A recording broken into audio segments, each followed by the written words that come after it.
Hola amigos de El Aposento. En esta oportunidad te traigo un poderoso video de la doctora María Rojas Estapé, en el cual nos brinda grandes consejos para aplicarlos en nuestra vida diaria, poder mantener y lograr una salud y paz mental positiva, así como poder gestionar todo aquello que nos sucede en nuestras vidas de manera diaria. Así que, bienvenidos.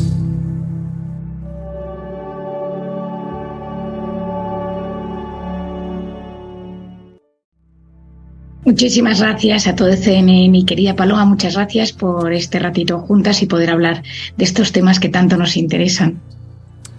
María, la primera pregunta que te tengo que hacer es, ¿nos afectan nuestros pensamientos?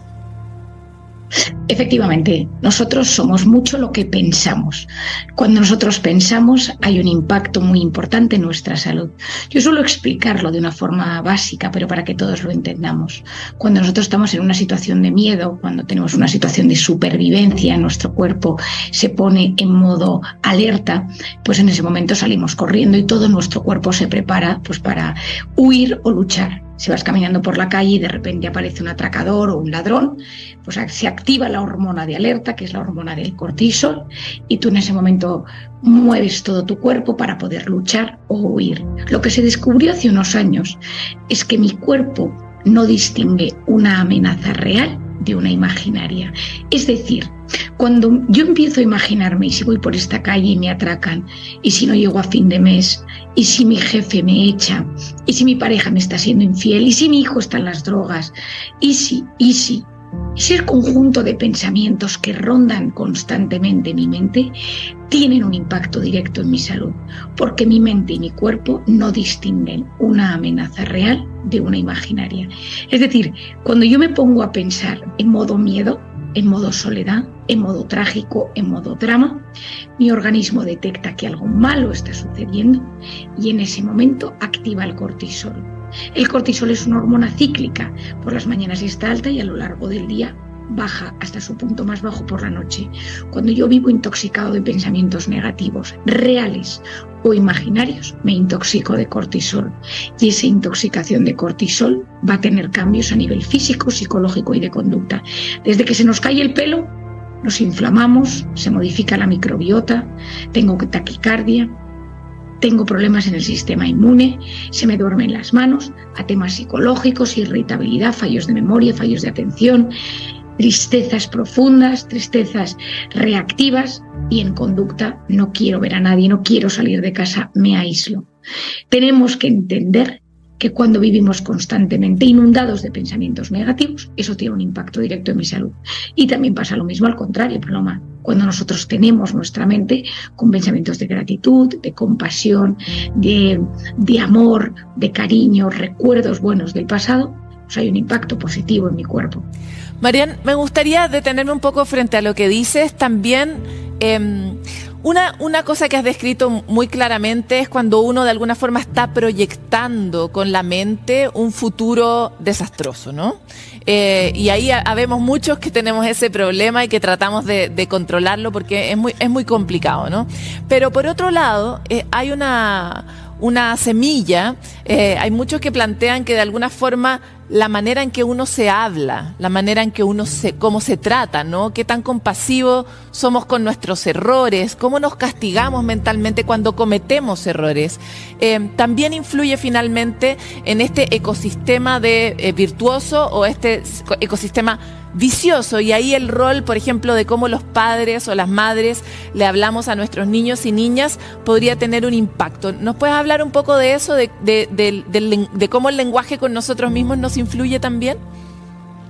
Sí, efectivamente. Mira, has sacado un tema que me encanta y me apasiona y es uno de mis campos de estudio y sobre todo de trabajo en terapia con todos mis pacientes. Vamos a ver, hay una cosa que yo denomino la voz interior. La voz interior es cómo me trato. Esa voz interior va ocupando casi el 50% de mi día. Has engordado, tu jefe no te hace caso, tu pareja está distante, la suegra, el cuñado, el compañero, vas por la calle. Las mujeres tenemos esta voz interior las 24 horas al día, los 7 días de la semana, por cómo funciona el procesamiento de nuestros pensamientos y de nuestras emociones, y en los hombres funciona distinto, es menos intenso, pero aún así también tienen esa voz interior que a veces te dice no lo hagas, porque no lo intentes, porque no lo vas a conseguir, o te dice esta persona te está haciendo de menos. Entonces, esta voz interior en neurociencia tiene un nombre que se denomina red neuronal por defecto. Yo lo denomino voz interior porque es más sencillo, pero esto es un nombre que lo descubrió el investigador Marcus Reichle haciendo unas investigaciones y que de repente se dio cuenta que gente a la que le decía, haciéndoles pruebas de imagen, tipo resonancias magnéticas, escáneres cerebrales, les decía, ahora no pienses en nada. Y esa persona seguía teniendo actividad cerebral. Y se descubrió que existen los pensamientos cuando no queremos pensar en nada. Todos nos hemos dado cuenta que tenemos esa especie de voz automática constante. Esto en terapia es clave, porque a mí me pasa y me sucede mucho en consulta, que vienen pacientes que no salen porque tienen la culpa. Me equivoqué, no tomé la buena decisión, no me tenía que haber casado con esta persona, haber hecho esta inversión, haber tomado este trabajo, o de repente personas que constantemente tienen el síndrome del impostor, yo no debería estar aquí trabajando, yo no me merezco esto, o voz interior de inferioridad, nadie me quiere, nadie me considera. Entonces, y hay diferentes variantes, ¿no? Entonces, cuando yo en consulta trabajo la voz interior, para mí es clave, porque para superarse en esta vida, para ser dueño de uno mismo, para sacar la mejor versión, uno tiene que tener una voz interior adecuada, porque esa voz interior va íntimamente ligada a mi autoestima y a la actitud que yo tengo en la vida, a la forma que yo tengo de enfrentarme a los problemas, a los retos, a los disfrutes, a las alegrías. Y empecé a investigar de dónde venía esa voz interior. Empecé a ver de dónde venía ese rum rum constante. Y me di cuenta, haciendo la técnica del EMDR, que es una técnica que yo empleo mucho para el trauma, y haciendo mucha psicoterapia, me di cuenta que muchos de estos pacientes, con esa voz interior de tú esto no te lo mereces, tú no lo vas a conseguir, seguro que te pasa algo malo, venían muchas veces de voces de la infancia. ¿Qué significa? Yo lo denominé en mi libro Encuentra tu persona vitamina, yo lo denominé la voz interior y la grabadora en la infancia. E hice una hipótesis psicológica, que no es neurocientífica, sino que es psicológica, en la cual yo explico que cuando un bebé nace es como si le metieran un microchip en blanco en el cerebro. En ese microchip se van grabando muchísimas cosas que le van sucediendo. Hay una parte que viene con los genes, hay una parte que viene con la propia evolución del ser humano y hay una tercera parte que viene con lo adquirido.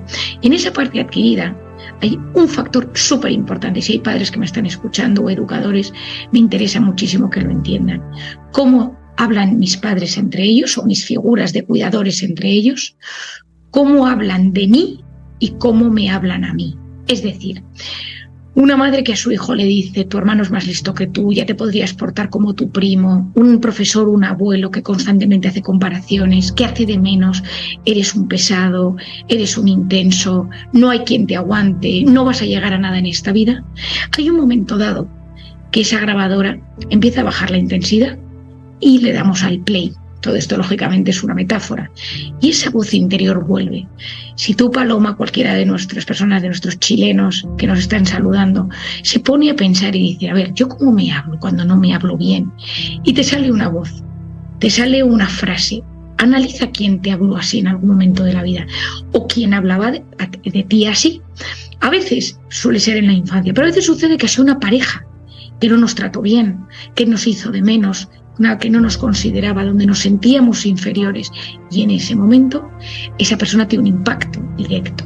Es decir, hay como dos cosas fundamentales. Una es entender que nuestro cerebro, por razones que aún desconocemos, pero que están en plena investigación, tiene una red siempre activa de pensamientos, que hay que educar esa voz interior, que esa voz interior tiene que ser nuestra aliada en la vida.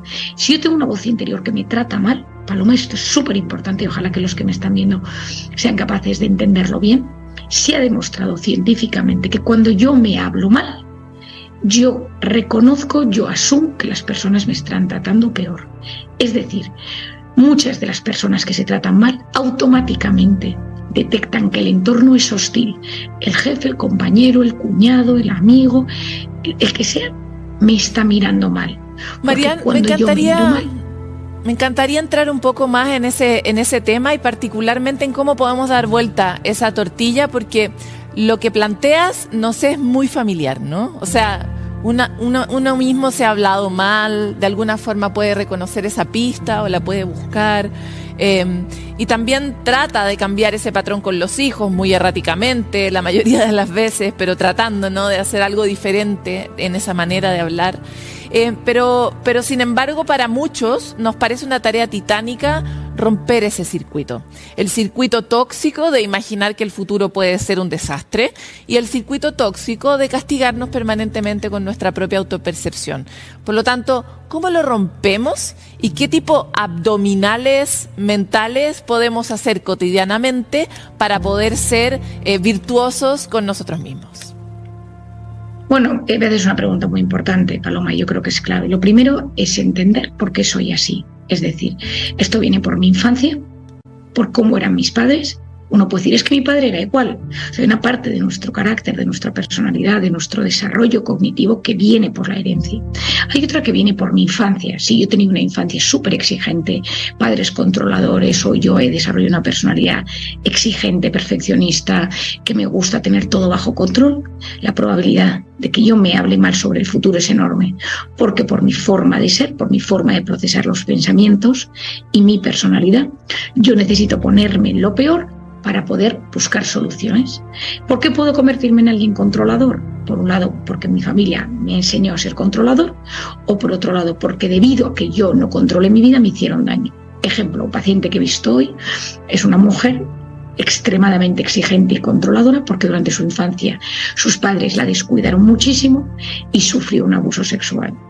Ha desarrollado una personalidad controladora y siempre ve riesgos, retos, problemas, posibles amenazas en todo el entorno. Por otro lado, una de las cosas que yo tengo que entender es si es por mi biografía, es si es mi forma de ser. Soy una persona negativa, soy una persona pesimista, soy una persona controladora, soy una persona exigente conmigo misma, soy una persona hipersensible que me dramatizo con la realidad.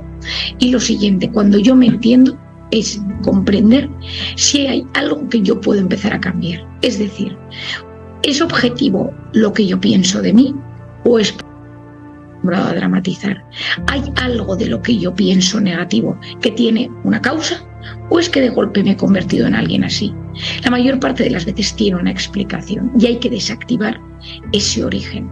Si es la forma de ser, hay que trabajar la forma de ser. Si el problema es que soy extremadamente exigente, yo tengo que trabajar mi exigencia.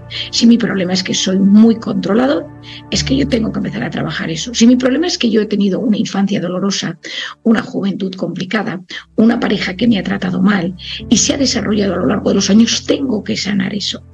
Abdominales mentales.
Primero de todo es saber que cada vez que yo me hablo mal, me intoxico de cortisol.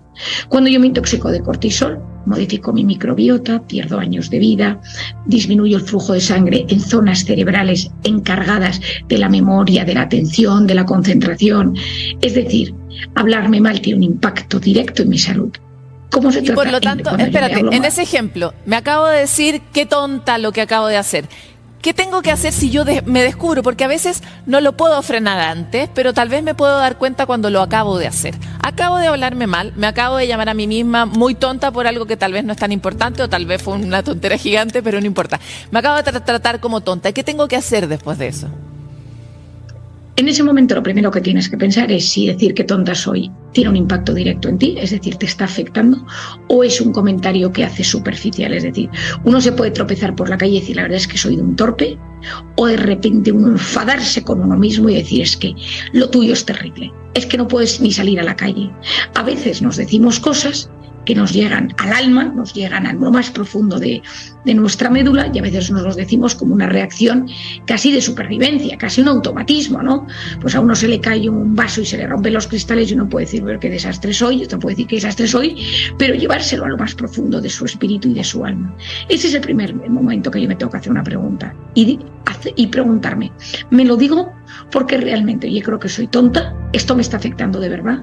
¿O es un automatismo rápido que me digo por salir al paso?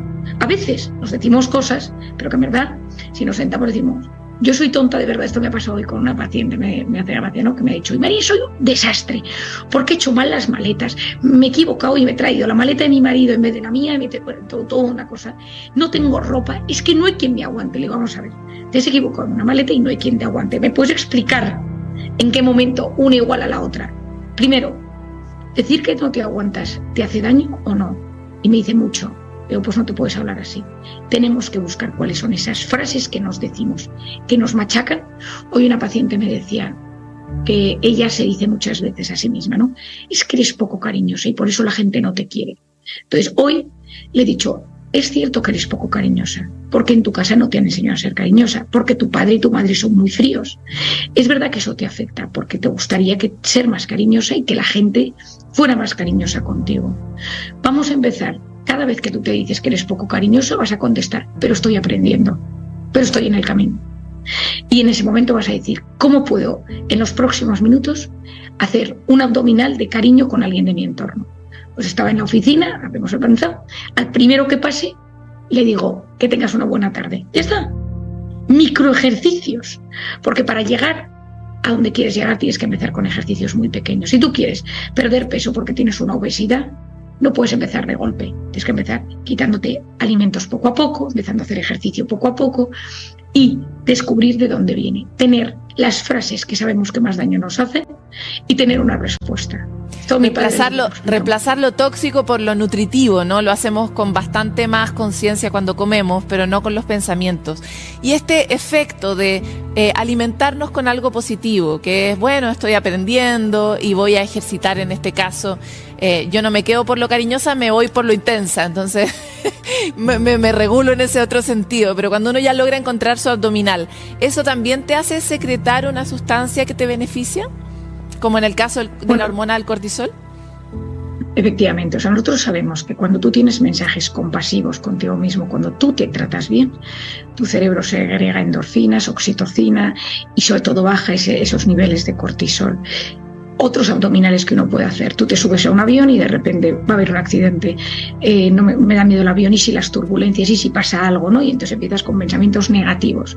Entonces hay una cosa que es muy importante, que es saber que cuando, por ejemplo, te pones ese modo alerta que te avanzas a una posible tragedia, tu organismo ya está empezando con taquicardia.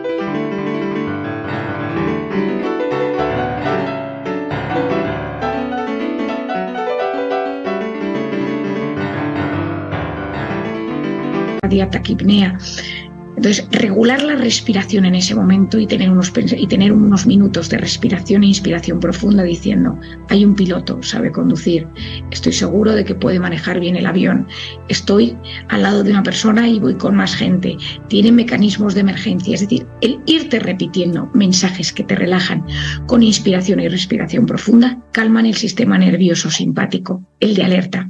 Cuando nosotros tenemos los pensamientos por un miedo que puede suceder o por algo malo que yo me digo, porque son dos cosas distintas.